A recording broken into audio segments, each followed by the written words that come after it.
상담을 하다 보면 조금 안타까운 게 있어가지고 상담할 때 이런 거는 좀 본인들이 준비하고 챙겼으면 좋겠다라고 하는 거를 한번 알려드리려고 영상을 찍게 됐어요.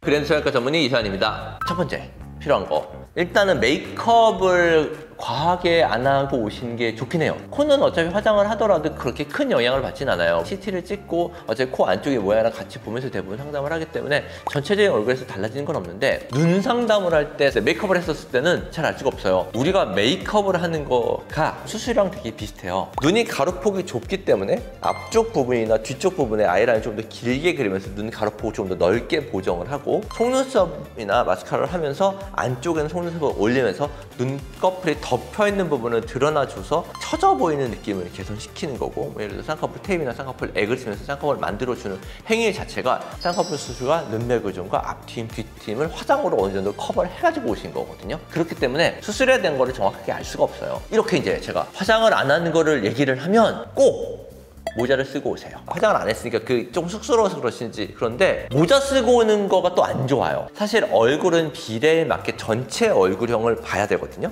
모자를 쓰고 오면 머리가 떡져 있죠. 모자를 벗더라도 본인이 막 엄청 막 가리면서 신경을 써요. 화장을 안 한, 모자를 안 쓴 내추럴한 모습이 사실 가장 좋은 모습이에요. 안경 쓰고 오시는 건 괜찮아요. 그 다음에 이제 두 번째, 나는 이렇게 되고 싶다 라고 가지고 있는 사진들 있잖아요. 이 사진 되게 중요해요. 특히 눈 같은 경우가 그런데요, 연예인분 사진을 갖고 왔는데 아래를 쳐다보고 있다던가, 고개 이렇게 들고 밑을 보거나, 고개를 숙이고 위를 치켜뜨고 있거나, 그리고 메이크업을 한 상태, 그 컷이 예뻐 보이는 거지 실제 눈이랑은 아무 관련이 없거든요. 그 연예인의 화장기가 가장 없는 증명사진에 가까운 모습을 갖고 오는 게 가장 좋아요. 성형수술이라는 건 이 기준은 턱을 붙이고 눈을 뜨고 앞을 보고 있는 자세에서의 얼굴이 기준인 거지, 쌍꺼풀 크기를 알 수 없는 상태의 사진을 갖고 오는 거는 아무런 도움이 되질 않거든요. 일관성 굉장히 없는 경우가 많아요. 그냥 완전히 눈모양이 다 다르거든요. 그냥 예쁜 사진을 다 가져오신 거예요. 사진을 가져오는 목적은 이렇게 되겠다는 게 아니라 수술을 했었을 때 본인들의 취향을 알기 위해서 사진을 갖고 오는 거예요. 연예인 사진이 아니라 본인 사진을 보정해서 가지고 와도 도움돼요? 요즘은 본인 사진 갖고 오는 경우가 많아요. 인스타에서의 얼굴과 실제 얼굴이 너무 다르니까 인스타 얼굴처럼 해주세요 많아요. 보정은 어디까지나 보정이기 때문에 그렇게 되는 건 아니죠. 근데 그런 것도 오히려 현실적으로 도움돼요.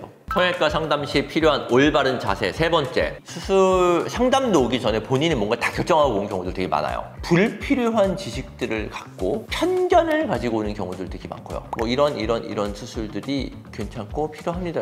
이런 수술도 뭐 부작용이 많다던데요. 무조건 아웃라인을 해주세요. 이미 상담하기 전부터 본인이 뭔가를 되게 확고하게 결정을 하신 분들이 있어요. 성형외과 전문의라고 하면 성형외과 영역에서 굉장히 오랫동안 수술을 하고 이런 결과들을 알고 있기 때문에 마이너스가 되는 걸 사실 잘 권하진 않아요. 절대 그렇게 하면 안 되는 경우인데도 불구하고 망해도 괜찮으니까 해주세요 막 이런 경우도 되게 많거든요. 나갑니다. 확고하게 결정을 하지 말고 좀 오픈마인드로 와서 상담을 받으시는 게 훨씬 더 좋을 것 같아요, 저는요. 네 번째, 이거 되게 중요한데요. 옛날에 수술했던 이력에 대해서는 얘기를 하시는 게 맞아요. 수술하다가 발견하는 경우들 많거든요. 뭐야?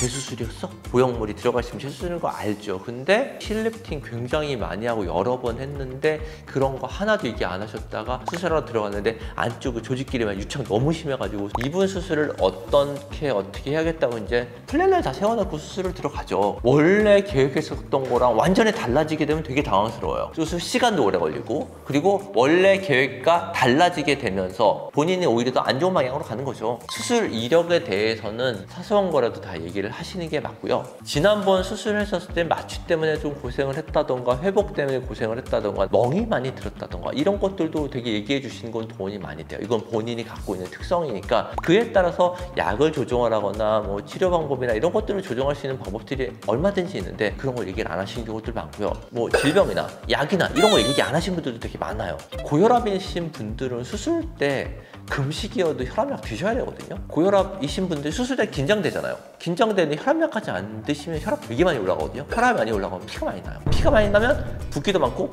회복도 오래 걸리고 멍도 많이 들어요. 본인한테 마이너스죠. 그렇기 때문에 본인이 수술력이나 병력이나 드시고 있는 약들 이런 것들을 꼭 다 얘기를 해주시는 게 굉장히 좋아요. 다섯 번째, 미리 메모해가지고 오시는 거 되게 도움이 됩니다. 상담을 받아보시면요, 기억 못하는 경우가 되게 많아요. 나 이런 것들 물어봐야지 이런 것들은 평상시에 상담하기 전에 생각났었을 때 핸드폰 메모장이나 이런 거에다 써놓고 오시는 거 되게 도움 돼요. 그거는 수술할 때도 마찬가지예요. 마찬가지예요. 디자인할 때 어차피 저를 다시 만났었을 때 수술하기 전에 물어봐야 될 것들 다 물어보고 수술하시는 게 본인도 마음 편하시죠.